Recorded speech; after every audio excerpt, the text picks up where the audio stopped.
الله.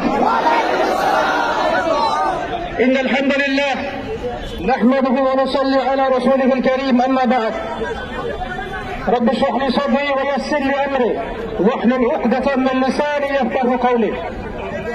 সম্মানিত তাওহীদি জনতা,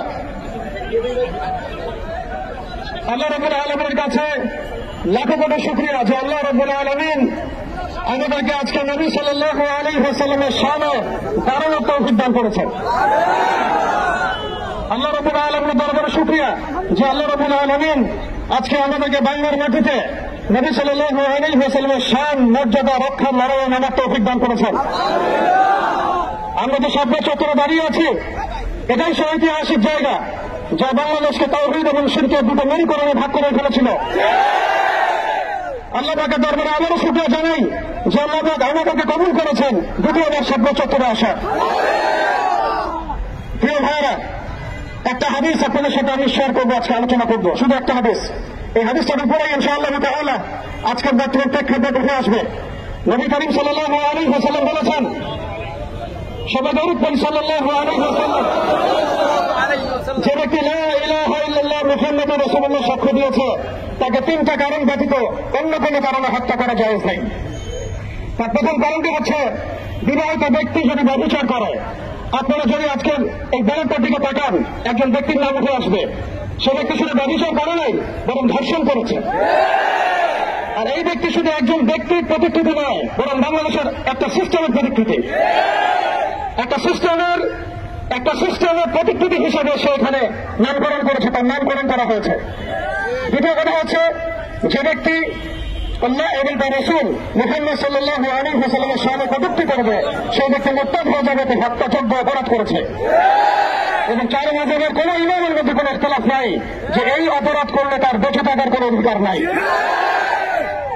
তৃতীয় কথা হচ্ছে, যদি কোনো ব্যক্তি হত্যার বদলে হত্যা করে, অর্থাৎ নিরপরাধ ব্যক্তিকে যদি কেউ হত্যা করে, তাহলে তাকে হত্যা করতে হবে। এটা কিসাস।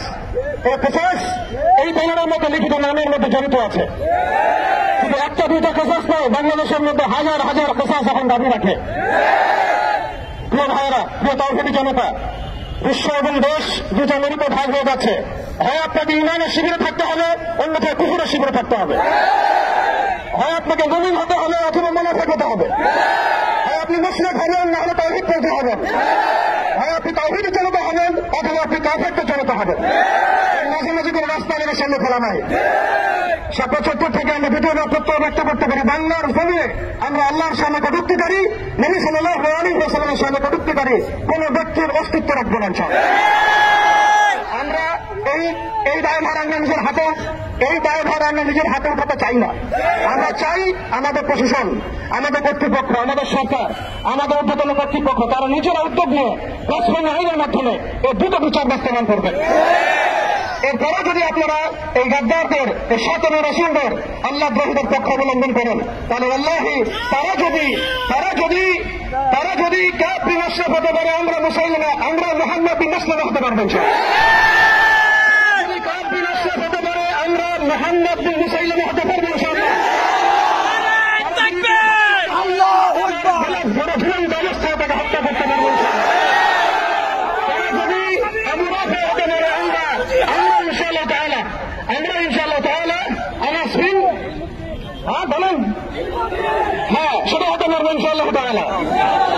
এক কথায় আমরা নিজের হাতে আইন উঠাতে চাই না। আমরা চাই আমাদের প্রশাসন, আমাদের কর্তৃপক্ষ, আমাদের সরকার যেন এই বিষয়ে ব্যবস্থা গ্রহণ করে। আমরা কালিমা লা ইলাহা ইল্লাল্লাহ মুহাম্মাদুর রাসূলুল্লাহ পড়েছি, এটা পড়ার মধ্যে দিয়ে আমরা মুসলিম হয়েছি, মুমিন হয়েছি। কিছু মানুষ এটা অস্বীকার করে কাফের হয়েছে, কিছু মানুষ এর সাথে গাদ্দারি করে মুনাফিক হয়েছে, কিছু মানুষ ইসলাম কবুল করার পরেও এইরকম ইসলাম বিরোধী তৎপরতা এবং কর্মকাণ্ডের মধ্যে দিয়ে মুরতাদ হয়ে গেছে। আর শায়তান রাসূল এমন পর্যায়ে মুরতাদ যাদের তওবার দরজা খোলা নাই। তওবা করে তবুও তাদেরকে কতল করতে হবে। মান সাব্বা নাবিয়্যান ফাকতুলুহু, মান সাব্বা নাবিয়্যান ফাকতুলুহু, মান সাব্বা নাবিয়্যান ফাকতুলুহু। আল্লাহ রাব্বুল আলামিন আমাদের সবাইকে তাওহীদের উপর থাকার তৌফিক দান করেন। পরিশেষে একটা কথা বলে শেষ করব, আমরা আমাদের স্বাধীনতা, সার্বভৌমত্ব এবং ইসলামের মৌলিক অধিকারগুলো ততদিন পর্যন্ত বাস্তবায়ন করতে পারবো না যতদিন পর্যন্ত বাংলার জমিনে শরিয়া কায়েম না হচ্ছে, ততদিন পর্যন্ত বাংলার জমিনে আল্লাহর দিন প্রতিষ্ঠা না হবে, দিনের একামত না হবে, ইমান এবং খেলাফ না আসবে, ততদিন পর্যন্ত আমাদের স্বাধীনতা বলে কোনো কথা নাই। আমরা ডালপালা ধরে নাড়াচাড়া বন্ধ করবো, সেটা নিয়ে কাজ করবো ইনশাআল্লাহ। আজকে এই স্বাতন্ত্র্য ইস্যু যেমন আমাদেরকে ঐক্যবদ্ধ করেছে, এইভাবেই যেন আমরা ঐক্যবদ্ধ থাকতে পারি। কোন কাফের মুশরিক মুরতাদ মুনাফিক যেন আমাদের মধ্যে বিভেদ সৃষ্টি করতে না পারে। এই ভাতৃত্বের বন্ধন তাওহীদ এবং সুন্নাহ নিয়ে ইনশাআল্লাহ আমরা বাংলার জমিনে আল্লাহর দিন কায়েম করে ছাড়বো ইনশাআল্লাহ। লা হুরিয়াত ওয়া শাহাদাত, লা হুরিয়াত।